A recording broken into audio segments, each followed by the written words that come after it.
Malaking puwersa ng China, mga sangkay, nagpang-abot na rin po sa bansang Amerika.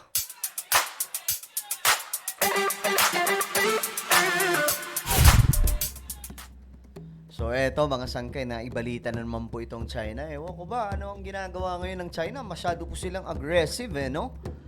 At naispatan umano ang malaking puwersa ng China doon sa Amerika. Ito po yung ating titingnan ngayon mga sangkay dahil nga po may lumabas na report tungkol dyan at mukhang kung saan-saan na po nagpapang-abot po itong puwersang militar ng China. By the way, bago tayo magpatuloy, pakisubscribe po muna yung ating YouTube channel. Ayan po, 1.24 million subscribers na po tayo dito sa YouTube. Parami po tayo ng parami. At nag-upload po tayo dito ng mga mahalagang impormasyon na dapat pong malaman ng sambayan ng Pilipino. Okay? So, hanapin nyo po ito sa YouTube at kapag nakita nyo na, makikita nyo rin po talaga yung subscribe button sa ibaba. Okay? Pindutin nyo po yung subscribe button, tapos i-click nyo yung bell at i-click nyo po yung all. Sa mga nanonood po sa Facebook, i-follow nyo po yung ating Facebook page. At ito mga sangkay, alamin po natin itong report. US Coast Guard says Chinese naval ships spotted off Alaska. Ngayon mga sangkay, tignan po natin kung anong ginagawa nitong China kung saan-saan na po nagpapang-abot. A U.S. Coast Guard ship on routine patrol in the Bering Sea came across several Chinese military ships in the international waters but within the U.S. exclusive economic zone. Okay, itong mga barkong pandigma di umano nitong China, pinasok po mismo yung tinatawag na exclusive economic zone ng Amerika. Biruin nyo, hindi lamang po Pilipinas Pati po bansang Amerika, ginagawa na rin po nila mga sangkay. The U.S. exclusive economic zone extends up to 200 nautical miles from the territorial sea baseline, the shoreward extent of America's territorial sea. The Coast Guard said in a statement that the crew detected 3 vessels approximately 200 kilometers north of Amchitka Pass in the Aleutian Islands. Okay, ayan po mga sangkay. Ito po yung tinumbok. Ito US, Alaska, Ito pala yung nasa border ng Canada. So ngayon, mga sangkay, ito po yung exclusive economic zone ng United States of America. At dito daw po nakita mga sangkay itong mga barko na naman po ng China na nagpapaikot-ikot na naman po dyan. At ito pong mga barkong ito ay mga pandigma mismo ng Chinese. O ngayon, mga sangkay, sabihin nyo na itong China may matinupang ginagawa. Tingnan nyo yung kanilang mga trippings kung saan-saan na po nagpang-abot. O, kung titingnan po natin ang mapa, ito po Alaska, Check natin yung mapa.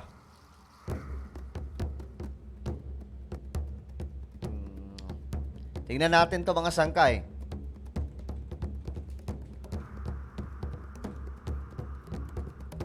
Nagpapang-abot po sila. Ito po, ito yung sana pwedeng makita ang mga sangkay, Yan. Ayan. Galing po dito, ito yung China. Ayan, mga sangkay. Dito yung China. Asan yung Amerika na yan? Ito. Mas maganda sana yung may mga pangalan Wait, hanapin natin. Baka mayroon po dito. Ayun. Eto, tingnan natin. Kasi kung saan-saan na po nagpapang-abot itong mga Chinese. Talagang gusto nila ata angkinin na lahat ng mga Ayan Ito yung Alaska. Tingnan niyo yan Alaska. Ayan Ito yung Alaska. Asan yung China? Andito po yung China, mga sangkay. Isipin nyo kung anak naman ng toko itong China. Ito Pilipinas. Kitang-kita nyo naman, di ba? Napakaliit lang. Ito China. Isipin nyo kung paano nakarating itong mga Chinese dito. Ayan Diyan po sila nagpang-abot. Ewan ko ba, mga Chinese na to kung nasa tama pang pag-iisip Grabe lang itong ginagawa nila. Ayan po, dito po yan mga sangkay. Ito. Itong part na to ay, ito po yan. Yan, dito po sila. Galing talaga nito. Oh, yung mga pro-China dyan, sige nga, ipagtanggol nyo yan.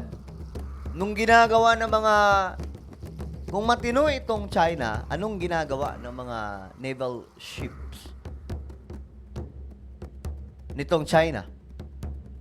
Sabi nyo, kaya nandito itong mga mga Chinese nanggugulo sa West Philippine Sea dahil po andito yung Amerika.